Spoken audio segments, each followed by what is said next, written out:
মুসা আলাইহিস সালাতু ওয়াস সালামের জামানায় একজন মহিলা জিনা করলো। শুধু তাই নয়, ইভেন ওই মহিলা পেটে সন্তান ধারণ করলো। সন্তান যখন ভূমিষ্ঠ হয়ে গেল, ওই মহিলা তার নিজের সন্তানকে নিজে হাতে হত্যা করলো।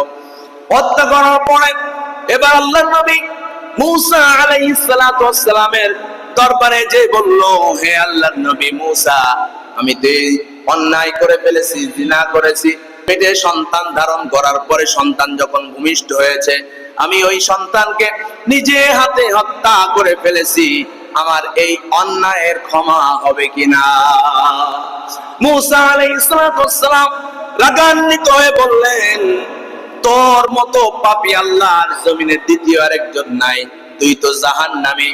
তোর মতো নিকৃষ্ট মানুষ আল্লাহর জমিনে দ্বিতীয় আরেকজন নাই। এই কথা যখন হযরতে মুসা আলাইহিস সালাতু ওয়াস সালাম ওই জিনাকারিনী মহিলাকে জানিয়ে দিল, ইন দ্য মিন টাইম আল্লাহ তাআলা হযরতে জিবরাইল আলাইহিস সালাতু ওয়াস সালামকে পাঠিয়ে দিয়ে বললেন, হে আল্লাহর নবী মুসা, তুমি জেনে রাখো, এই জিনাকারিনী মহিলার চেয়ে নিকৃষ্ট মানুষ আল্লাহর জমিনে আরো আছে। তারা কারা? তারা হলো ওই সমস্ত মানুষ যারা সুস্থ সবল থাকার পরেও আল্লাহ তাআলার মহান হুকুম নামাজ যারা পড়ে না, নামাজ যারা আদায় করে না, তারা আল্লাহ তাআলার দরবারে জিনাকারিনী মহিলার চেয়ে আরো নিকৃষ্ট।